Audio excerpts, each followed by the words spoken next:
اب جن کے گھر میں سولر ہے وہ انتظار کر رہے ہیں کہ سورج کب نکلے گا تاکہ ہم اس سے فائدہ اٹھائیں۔ تو یہ دنیا ہے، یہاں کبھی امن ہوگا، کبھی آزمائش ہوگی، کبھی ایسا محسوس ہوگا جیسے اللہ رب العزت نے مجھے عذاب میں مسلط کر دیا ہے، حالانکہ ہو سکتا ہے وہ عذاب بھی اس کے لیے رحمت ہو۔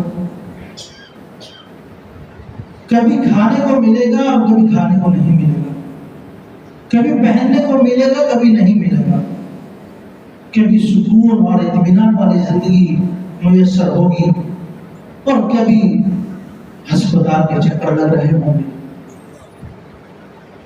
اس طریقے سے زندگی گزرتی ہے۔ نیک آدمی، عقل مند آدمی وہی ہے جو ان حالات سے سبق سیکھے،